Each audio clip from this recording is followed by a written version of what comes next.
Em nome de Patris et Filii et Spiritus Sancti.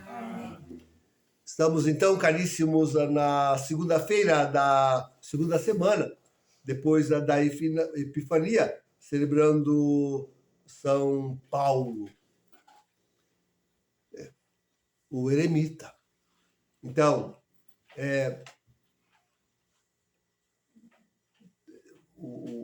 interessante o caso de São Jerônimo, Santo Antão, que encontraram este homem aí na solidão do deserto.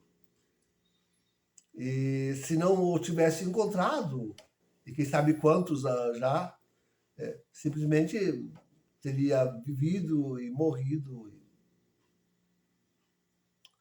Mas de grande santidade. E a pergunta que me surge é sobre, afinal, o que faz de fato o esplendor da igreja, ou o que nos faz amar a igreja, ou o que nos faz seguir a igreja.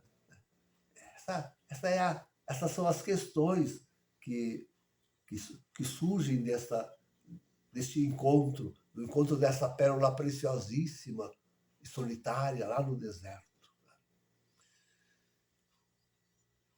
Então, queridos, talvez, assim, em primeiro lugar, são os santos, são os santos, a vida das pessoas levada em profunda santidade, em fé, a fé, sobretudo a fé da igreja, cultivada, vivida intensamente. E nesse sentido, sem dúvida, o nosso amor à igreja, nossa admiração por ela, ressalta em primeiríssimo lugar quando nós contemplamos os mártires. Aqueles que, para não abandonar, isso que é o mártir, queridos, para não abandonar o seguimento do Cristo, a vivência da igreja, preferem a morte cruel, morte sofrida. O que lhes foi proposto? Lhes foi proposto a vida no mundo.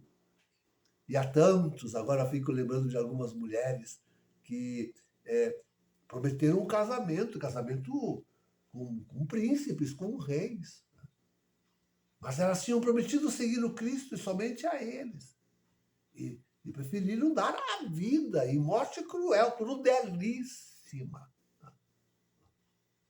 Quer dizer, é por causa disso que nós amamos os santos, amamos a igreja. Claro, depois aqueles que, se primeiro os mártires, ali seguem aqueles que não morrem como mártires, mas levam a vida inteira em alta santidade, inclusive com milagres e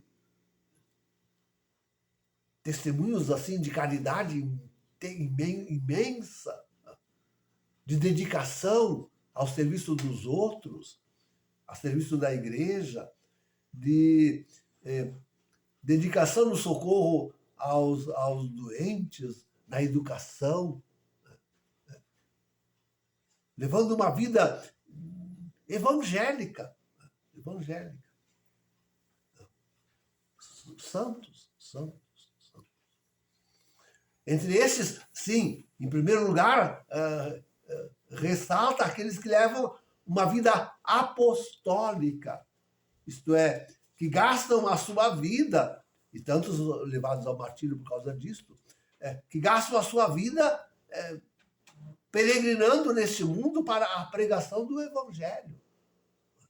A pregação, queridos, a pregação da igreja.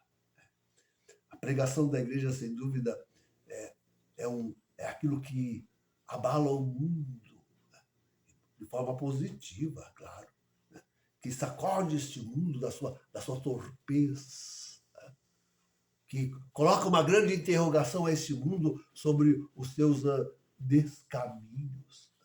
A pregação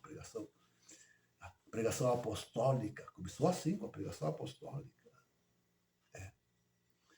Então, testemunho daqueles que têm fé, que acreditam mesmo e que pregam e que vivem segundo a regra da fé.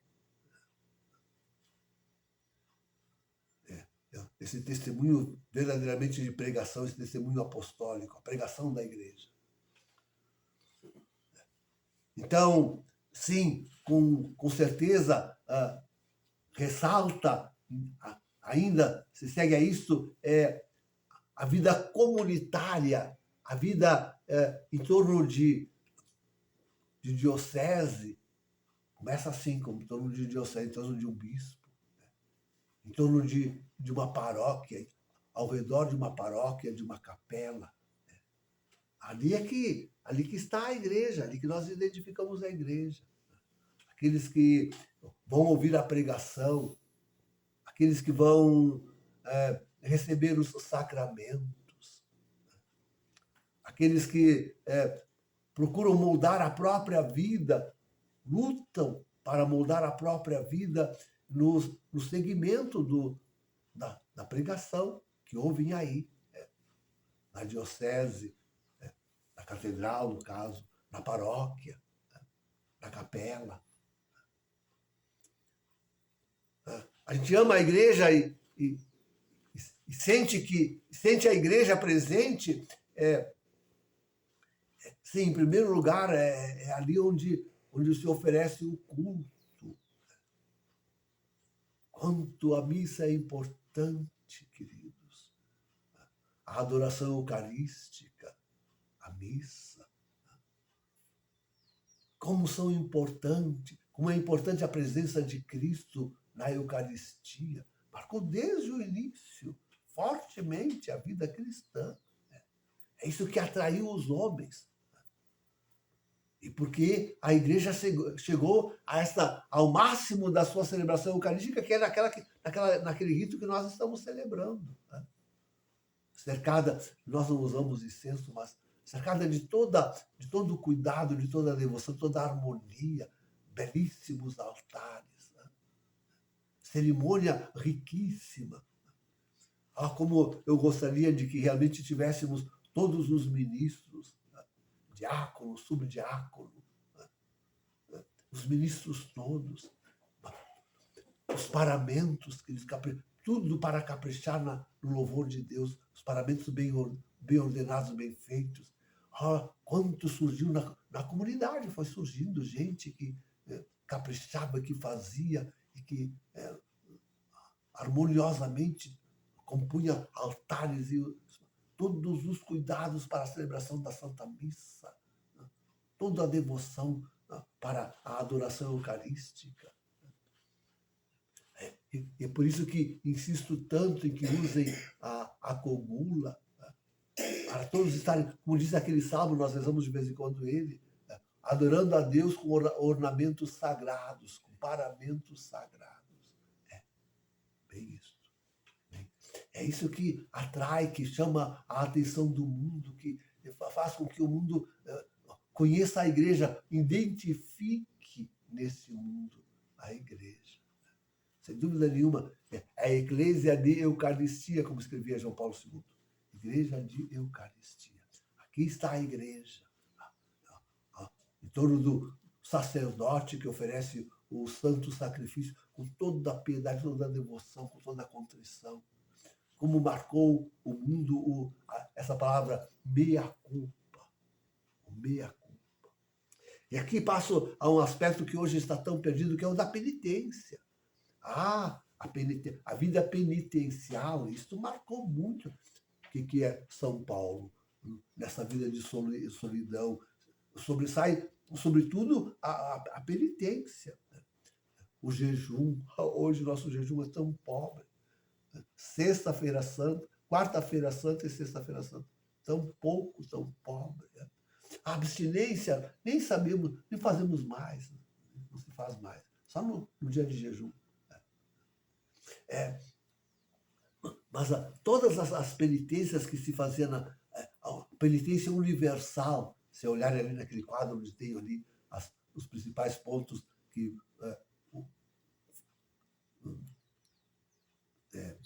edificam a santidade de uma pessoa, vamos ver que está aí, a penitência universal, encontrando motivo em tudo, encontrando motivo para fazer a penitência, no falar, no calar, no serviço, no, no descanso, em tudo encontrar motivo de fazer uma penitência, né? Suportar o outro, fazer algum serviço humilde para o outro. A penitência universal. A penitência atraiu muitas pessoas, né? Usar o silício, né? A própria disciplina, nem sabemos mais o que é fazer a disciplina, nem sabemos mais o que é. Que é o flagelo, flagelar-se. E a penitência ela é importante porque lembra a cruz de Cristo. Lembra a cruz de Cristo. Sem a cruz de Cristo não há salvação. E se a gente não faz a penitência por buscá-la espontânea, como vai suportar aquela que a vida impõe? Aquela que a vida nos impõe. E carregar essa penitência entregando a Deus, com louvor a Deus, com ação de graças. Não adianta passar pela vida, vai passar por sofrimentos. Vai passar por sofrimentos maldizendo a Deus, maldizendo o sofrimento, maldizendo os outros, por causa do próprio sofrimento. Isso não é penitência. Isso não é penitência. Sim, e daí, querido, podemos considerar o que atrai, o que louva, o que edifica a igreja é a oração. A oração. Homens orantes. Qual era o lema de São Bento? Ora et labora. A oração. A oração realmente atravessando a noite, durante o dia, com todo o empenho, com toda a atenção, com todo o carinho. Não a oração onde o coração está longe de Deus. A oração mental, queridos. A oração mental é que faz os santos, os grandes santos. Não existe grande santo sem oração mental.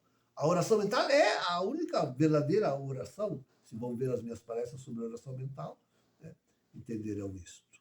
A única verdadeira oração é a mental. Então, a oração foi a marca da igreja. É por ela que se reconhece que aí existe alguém de igreja, porque reza. Nós hoje dizemos o terço, o rosário, reza o rosário, reza o breviário. Agora sim, a oração é o culto oficial da igreja oferecido a Deus. O breviário é o culto oficial que a igreja oferece, eleva a Deus, culto de louvor, o prolongamento da missa. O breviário é o prolongamento da missa. Como é importante esse testemunho. Cantaram, agora a irmã não está mais por aí, mas nós cantávamos cantar o breviário para fazer subir o louvor a Deus. Quão grande, quanto marcou isto o mundo inteiro. Marcou também, junto com a pregação, não deixe eu esquecer, marca a igreja a educação, né? A educação cristã, a catequese, em primeiro lugar, sem dúvida nenhuma, a catequese, onde o catecúmeno aprende o que vai receber, os sacramentos que vai receber, tá? O batismo, os sacramentos da iniciação cristã. Tá? Então, hoje o matrimônio, o sacerdócio, que tem uma longa preparação, depois do Concílio de Trento, tem casas especiais para isso. Então, isso faz parte da educação cristã. Né? O seminário faz parte da educação cristã. Mas também as nossas escolas. Quão grande testemunho são as escolas cristãs. Estão, ainda conheço uma em Porto Alegre, onde se começa reunindo todo mundo no pátio para a oração. Né? Não se troca de professor sem oração. E a missa até diária, né? Todas as cerimônias, todas as festas para os alunos, né? Que conhecem os mandamentos de cor. E uma escola verdadeiramente católica. Católica. Hoje, agora, ouvindo o Caio na Alemanha, estão agora, ensinando as nossas crianças a serem muçulmanas. Né? Serem muçulmanas. Que tristeza, que tristeza. Mas sim, é ali que se via a igreja. Nisso se via a igreja. Quem criou as faculdades foi a Igreja Católica. E era o seu pensamento que dirigia o pensamento filosófico, o pensamento científico, o pensamento das artes. Das artes. Né? Todas elas. Ali, na beleza, na arte, tudo indicando para Deus, tudo levava a vida de igreja, admirar a igreja, sim, a ciência, a arte, junto com a educação. Os próprios hinos, os cantos, quanto aquilo não formou, lembrar os cantos de hoje, que tristeza, mas quanto aquilo não formou a vida dos cristãos. Quanto não inspirou, quanto não fortaleceu, quanto não socorreu. Né? O canto verdadeiramente católico, quanto não instruiu. As imagens, falando em arte, né? A catequese era feita sobretudo através de imagens. O povo analfabeto nem sabia ler, ia olhando os vitrais, ia olhando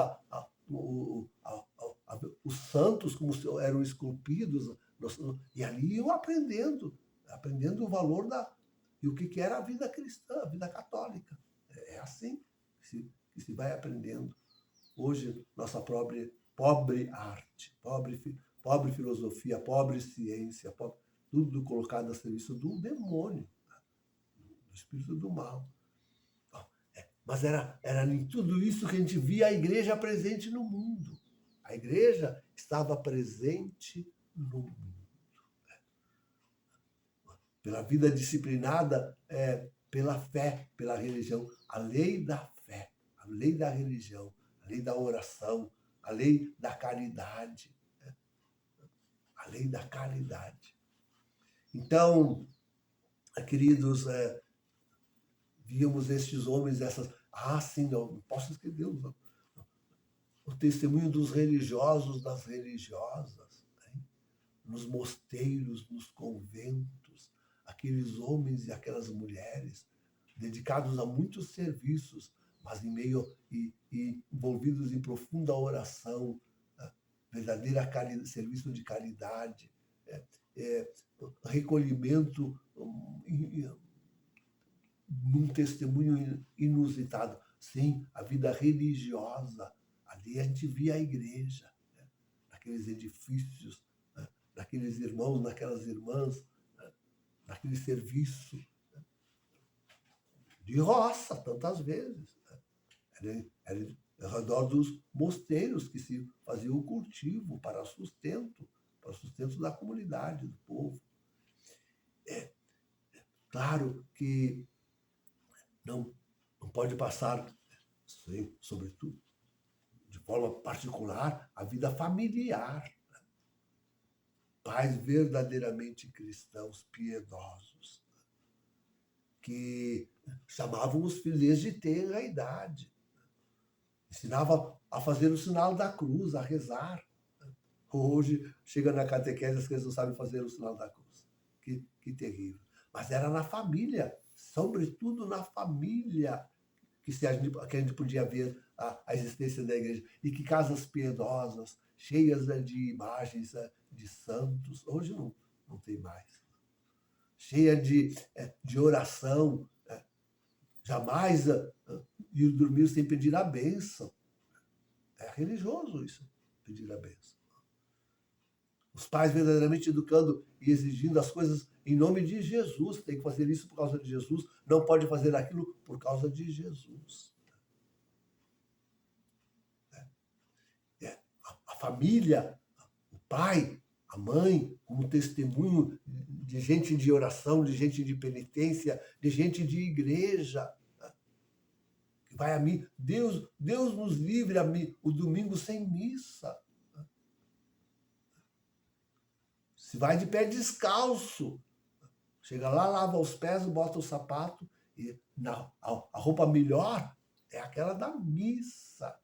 É isso que marca, é que isso faz conhecer a igreja, isso que faz a igreja. A família não tinha uma palavra ali, um gesto na família que não fosse religioso. As festas religiosas. As festas religiosas eram as festas da família. É ali que a família descansava dos seus trabalhos, das suas tensões, dos seus muitos afazeres, dos seus muitos compromissos. Era na festa religiosa, a festa de um santo, a festa onde ali se rezava, se cultivava, se falava da vida dos santos. Como isso era feito no seio da família. Né? Quanto o papai sabia dizer a vida, cada dia até, a vida de um santo. Né? Quanto não edificava, quanto não chamava a santidade. A voz daquele pai explicando e dizendo a vida dos santos. Colocando como eram eles, como viviam eles, os milagres que faziam, e o modo como viviam, a penitência, a oração, todo o modo de ser e como se dominavam, e como era assim que os pais ensinavam os seus filhos. Era assim que se perpetuava a vida cristã, a vida de igreja no mundo. Era assim, na família. Sobretudo, primeiro lugar, na família. Então, queridos, hoje, quando nós olhamos para a vida de São Paulo com São Jerônimo e com Santo Antão, né? Descobrimos um santo e descobrimos que nós também somos chamados à santidade. Descobrimos a igreja. Isto é a igreja. É isso que deve resplandecer. Essa é a vida de igreja que deve resplandecer sobre o mundo. Deve iluminar o mundo. É essa vida de oração, de piedade, que segue a regra da fé. Essa é a lei que deve reger o mundo. A lei da caridade é aquela que deve reger o mundo. Voltássemos nós a isto tudo. Voltássemos nós. Nós estamos aqui para voltar a isto, hein, queridos? Nós estamos aqui para voltar a isto. Quanto de testemunho de... Aí os homens iriam saber apontar aí. Onde é que está a igreja? Aí iriam apontar a casa da família, verdadeiramente cristã. Eu me lembro de uma senhora da nossa comunidade, viu? Já falecida. Quando eu comecei... Ela era ministra da comunhão, ela era catequista, e naquele edifício onde ela morava, ela era realmente... Tinha mais católicos ali, com certeza, mas ela era a mulher de igreja. E aí ela recorre, na hora do aperto, na hora da dúvida, na hora... Era ela que constantemente, todo o edifício recorria. Na hora de pedir oração, na hora... Era ela que recorriam todos. Ela era a igreja.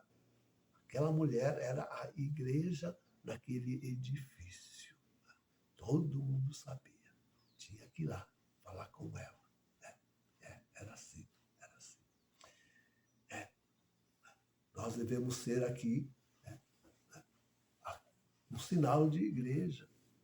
Os homens hoje, querendo identificar a igreja, procurar a igreja, amar a igreja, saber o que é a igreja, precisam poder olhar para nós e dizer, olha, lá, naquele refúgio se vive igreja. Lá está a Igreja Católica. Em nome do Pai, do Filho e do Espírito Santo. Amém. Amém.